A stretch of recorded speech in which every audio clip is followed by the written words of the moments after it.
Welcome back to HRNHQ. We're 75 miles east of here.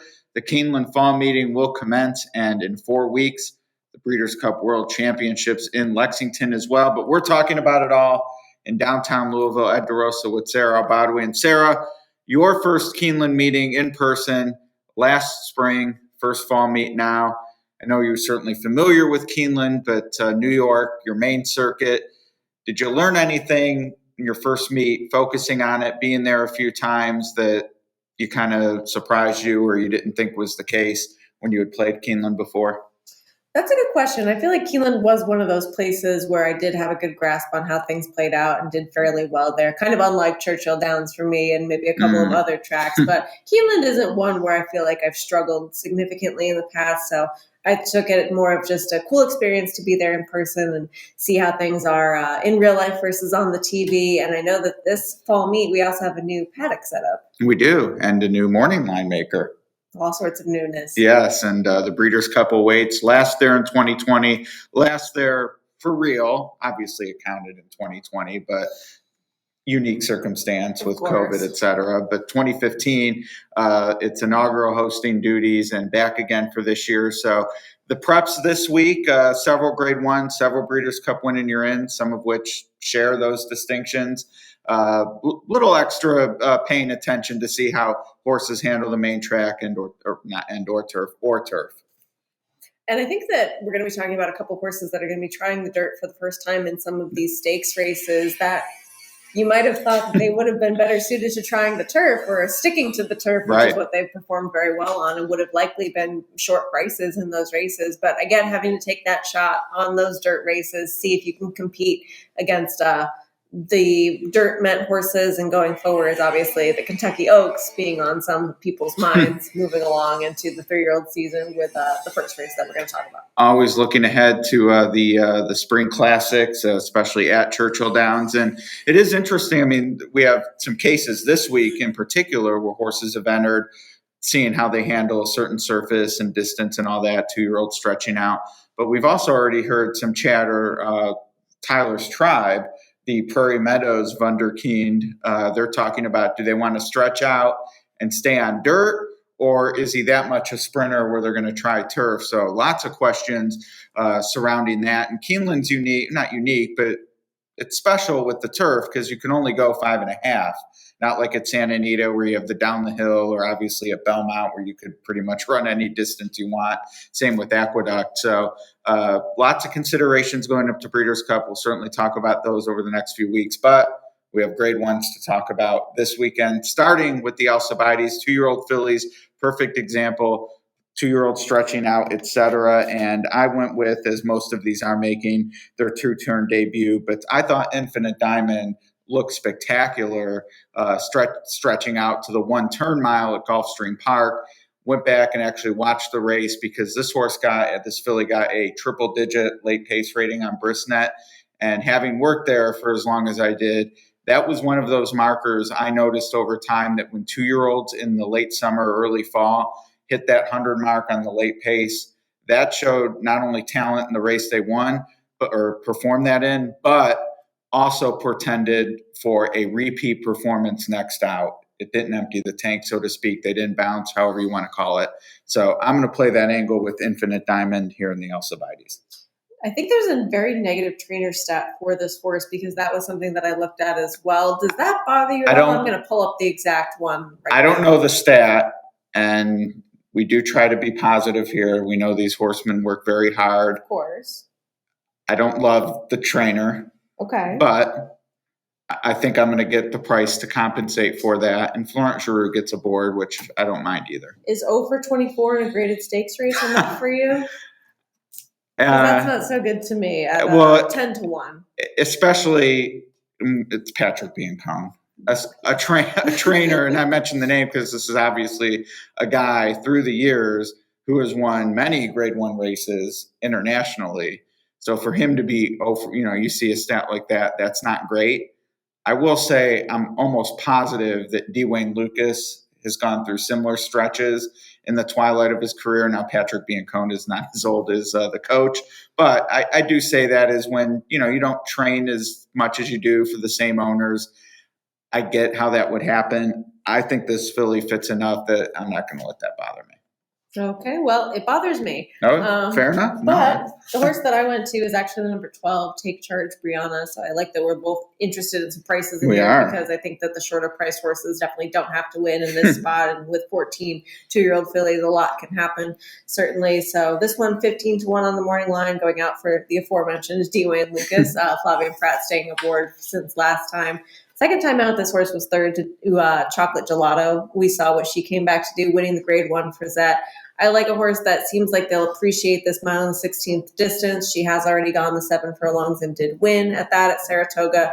I also like that I don't really have to question who has she been facing. She's obviously been against some decent fillies, with one of them having come back to win a Grade 1 like we just saw. Some of the others you can kind of question, maybe some suspect competition running behind them. No, and I get why a lot of these fillies would be in here. This is a natural progression off a win. Wonder Wheel in particular, yes, this is the race you would target given what she's accomplished. And the rail actually has not been that bad. I ran a stat earlier this week, which I can send you so we can show on here. But the inside and actually the outside, not too terrible at this configuration with the short stretch. But for sure, the rail was the place to be based on HR and impact and ROI. So I upgrade a little for that, and I could see her maybe sticking around. I just think she's going to be overbet and didn't want her on top. Right. I agree with you completely there. She certainly makes sense in this spot. Of the shorter prices, she is the one that I would prefer over the horses that are trying this surface for the first time, like the number 5, Shajira. Is that how we're saying it? I think so. Okay, that's close enough. But, I mean, I think that she would have been the favorite in the Jess line. Yes. Yeah, so I get why they have to try this surface, depending on what they want to do with her going forwards, but you're not supposed to bet horses at short prices that are trying something new for the first time, and that's what she's doing in here. Yeah, among other, I mean, like, I thought from what I saw in that Gulfstream Park race, if this filly is able to run back to that, and maybe because of the trainer doesn't, or the 2 turns, like, I get there's reasons why maybe not, but at 10-1 from what we saw there, what Wonder Wheel's already done as a stakes winner, your pick, like, I wouldn't want a short price on a dirt trier either. Definitely agree. Well, that's the Grade 1 Friday. A couple other win in your ends. I know you and I will both have selections in various places, of course. Also, the Paddock Prince will be around. So no shortage of opinions for the opening day 10 race card. Those are our thoughts on the Alcibiades as we turn to the Grade 1s on Saturday. And full disclosure, I did throw my colleague for a little bit of a loop because I was not aware that the win in your end races did not coincide with the Grade 1s. And I thought I was being like, oh, we'll do the Grade 1s and won't be too heavy on Friday. Thankfully, though, the First Lady, which kicks off the all Grade 1 pick 3, we've seen this movie before with Chad Brown having not only, I guess he technically doesn't have most of the field because it's not more than half, but he has the field covered. Certainly. And in my mind, the 3 most likely winners. Now, you went with a filly, or is she a mare? You went with Italia. Sorry to steal the thunder, but I'm ripping the Band-Aid off because I posted a stat from the Brisnet PPs that regardless of surface, distance, the top Curran speed point horse in the Brisnet PPs, flat bet profit over the last 4 meetings. Turf routes, same as dirt sprints when it comes to that. If you have speed, it's a weapon at Keeneland regardless, and she has it. And it was on full display when she got her Grade 1 win earlier this year, and you think she can do it again. That's what I'm hoping. It's certainly against similar competition. She obviously won against Technical Analysis in there. Regal Glory went a different direction and faced the boys in the 4-star Dave. And I get why she is 6-5 morning line. But if you look at this race, when Chad Brown has the majority, so to speak, kind of the field in his pocket, you're also looking to the rest of the field to possibly who could upset these horses. I don't think that Princess Grace is in the same form that we've seen from her lately, with Delica taking it to her early and being successful doing so the past couple of races. I think that an Italian ends up being in front in here, and I think that if she runs the race that she did in the Diana, which was just a monster performance from start to finish with fast fractions early and continuing to extend that speed late, if she does anything like that, I think she's just going to run away with this race. I think that Regal Glory is the one that might be the best horse in this field I don't know that she wants to go with her early Chad Brown. Obviously, the trainer of both of them isn't going to just have them cancel each other out. So I think that she could possibly small upset this field. Yeah, no, and she'll be a price again. And, we're not talking about the price she was in the Diana, but she will, I think, be certainly longer than Regal Glory, who I did pick. And a little bit is just trying to read the tea leaves. She was meant to win the 4-star Dave. I have no doubt in my mind, not saying I can read Chad's mind, but, just the way I handicap and familiar with his horses through the years, they brought her back. She had a win streak going. She took on males in the grade 1 4-star Dave. That was the spot. They were looking to make a big splash, and it didn't work out. She got beat. I just don't see that she's back in here to lose to a stablemate, no less. Now, maybe Natalia just runs the race that's too good for her, especially on the front end. That can happen. I'm going to play sort of the poker of Chad Brown here and just think that Regal Glory is here to get that another grade 1 to her resume. But technical analysis is no slouch either. I mean, if these three were an entry, they'd be 1-20. And I'm not saying I'd bet to win at 1-20, but I wouldn't be looking to upset them. No, this is a Chad Brown race. Yes. I think we can at least agree on that. Yes. Chad Brown's race, indeed. I don't believe he has any in the next, which is back to the 2-year-olds, the Breeders Futurity, and I forget who the sponsor is. They move around. Claiborne. Is it Claiborne? Thank you. I used Dixiana back in the day. Claiborne Breeders Futurity. We'll talk about Coolmore next, but another race where the juveniles, this makes sense as a target. You're stretching out and things like that, but I had a hard time going against the logicals. And based on the morning line, and Nick's getting a test here for sure, as he is in the next race that we'll talk about, the mile. Instant Coffee, 5-1 on the line versus Forte and Loggins, who are the top 2 choices. I'd throw a blanket over the 3 of them, but I'm willing to take the longest price because Instant Coffee has that triple-digit late pace rating I referenced earlier. And this seems like a race where the shorter prices are much more contenders that we would actually be interested in versus the filly division of this race. I think that you want to search for a price in the filly division. The logicals certainly have stamped themselves as being the logicals going into this race. I'm with you on Instant Coffee, certainly a contender. Loggins with that 90 buyer on debut, also one that you want to watch out for. But Forte, the number 7 horse, 3-1 on the morning line, Todd Fletcher, Ira Ortiz Jr. This one is already a grade 1 winner coming into this spot. Kind of surprising that this one did not contest the race that was at Belmont over the weekend. Because I feel as though he would have been the favorite in there and probably would have won, also showing that he can handle an off track too. Obviously, That race being upset by Blazing Sevens, a horse that he has already finished ahead of. So I wonder what that was about, kind of switching things around and rerouting with him. Yeah, I mean, maybe the extra week, maybe 2 turns, Breeders' Cup host track. Right, but I also think it's because maybe the other Pletcher Lost Ark is just not fast enough. Also in play. And he's also a short-ish price in here with 6-1, and he's just not run races that are competitive with those other 3 horses that we already mentioned. One thing I hope others notice that we're going to tell you not to pay attention to, but maybe the wagering public will, that is not part of the nation. Todd Fletcher did not have a good September at Churchill Downs. Mm-hmm. Not only were they not winning, they weren't competitive. Now, this horse is not, in my mind, at all a part of that mix because he was in training in New York. I mean, this is a New York horse shipping here for this versus, maybe at Monmouth shipping to Churchill. It's just a totally different vibe. But I'm hoping that some of that rubs off. And even though I picked Instant Coffee, like to me, Forte at 3-1 is usable. And, I'm not sure what I'm going to do around this because my first lady pick certainly isn't anything jazzy as we got to.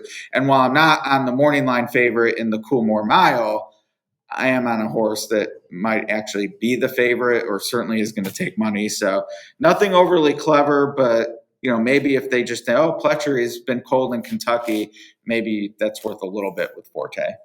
And I think with such a large field and these being younger horses, I think that some of that money will get spread out just in general. And there is a horse in here that I'm going to save for my Outrun the Odds video segment. That's going to be one that I talk about, which is just to outrun the odds. Yes, not as my top pick, but one that is a huge price that I think can definitely be used underneath. And I was a little surprised that this horse was quite this price on the morning line, but I get why Nick Tamro had to go ahead with that, because the one that this comes out of, as far as the race last time, was not really competitive figures wise going into this race. Well, we'll have another video to watch, which if you like and subscribe to this one, you'll know when your other video posts. Well, when you turn the notifications on, you'll get a notification that this video will be coming out. And who would want to miss that? Nobody, not me, especially after you had Senor Biscador last week. I did. So did the Super Screener.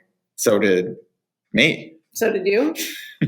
As heard on the Ron Flatter Racing podcast. Wow. So then why did that horse not go off as the favorite? No idea. I think Paddock Prince had it too. Yeah.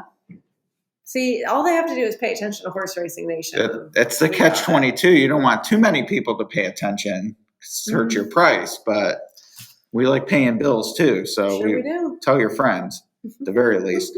That brings us to the Coolmore Mile, formerly various other names, Wise Dan, synonymous with it in the early 20 teens. Really solid grade 1 prep for the Breeders' Cup. Grade 1 on its own, though. This one, no different. Very deep field. I'll say led by in the sense that if Santine were to win this as his third grade 1 in a division that maybe some people haven't really acknowledged a leader, he would absolutely be the leading turf male in my mind with 3 grade 1 wins. And as much as Flightline has stolen all the headlines, like for Santine to go in the Breeders' Cup with a chance at 4 grade 1s, puts him in the Horse of the Year discussion as well. So there is a lot on the line for him. I do think he's, I don't want to say overmatched. That's maybe a little unfair for a horse of his accomplishment, but I do like others better. Isn't he just a Churchill Downs turf specialist, as David Aragona coined the churf? You have to kind of at least look at that as being a spot that he really does his best running. He does have a win at Keeneland, though. Okay, but... No, The turf certainly seems to be it fit him well. As someone who is not a horse for course person, it's tough to ignore that when you have that unique of a situation as Churchill is, as its turf course was this year, that Santine won both of the grade 1s. And unfortunately, I had gotten off in the Turf Classic. He was my pick for the Munez presented by HRN down at Fairgrounds, and a valiant second, but not good enough to get the dub.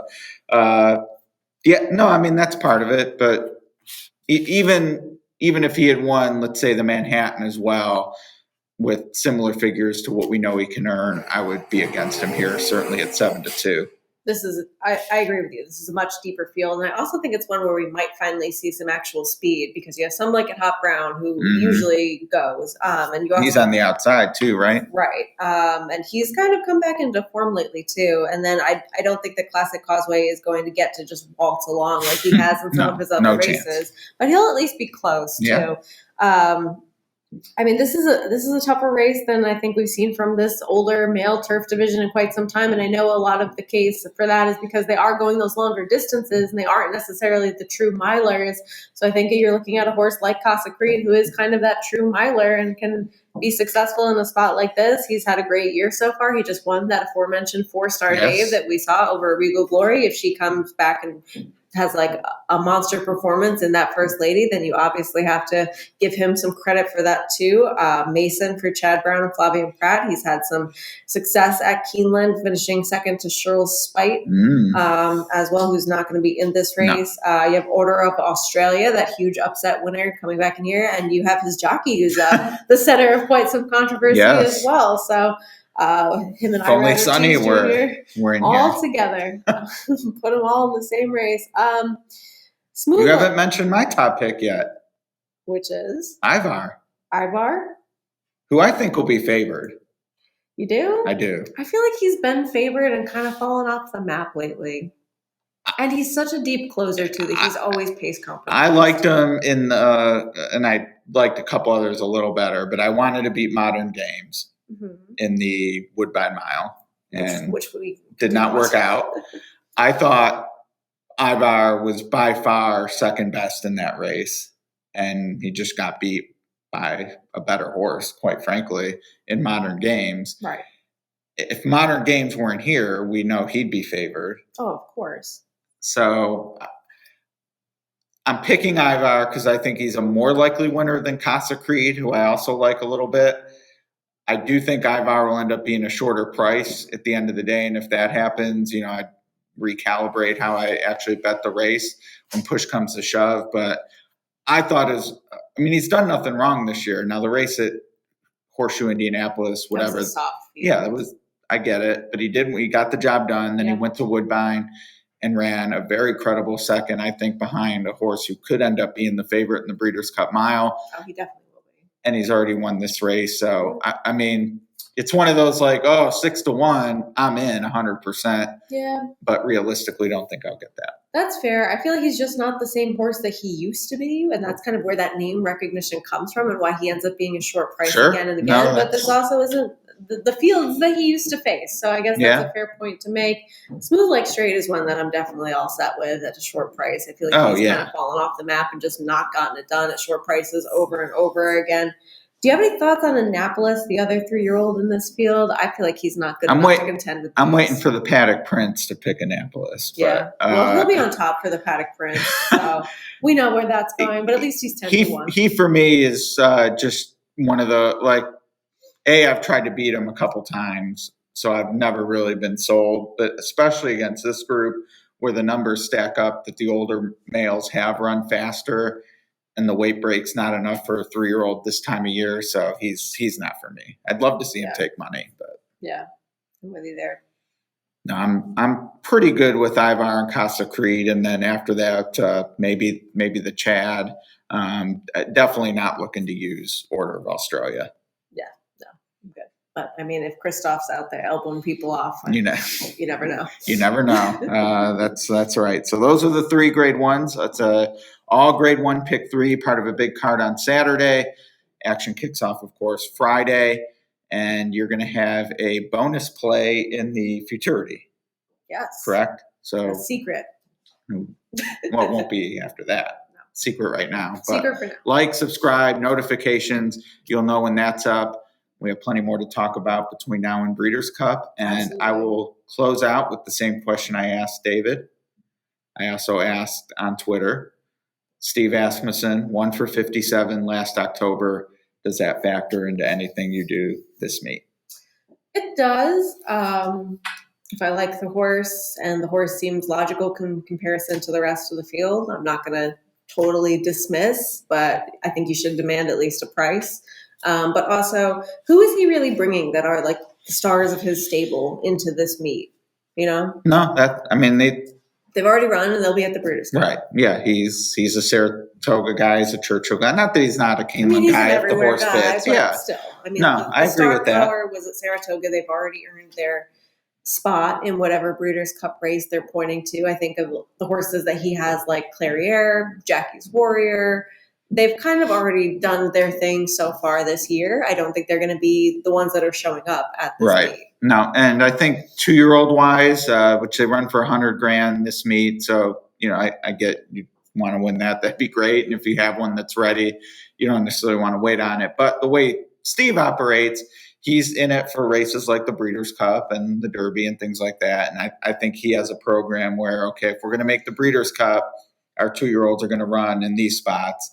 And if we're not, and we're still thinking Derby and races like that as they turn 3, I think he sort of shifts to the November meet at Churchill or even Fairgrounds. Right. So that's where the Keeneland is okay, he might have in his mind at the time, 2nd and 3rd stringers that are ready to run.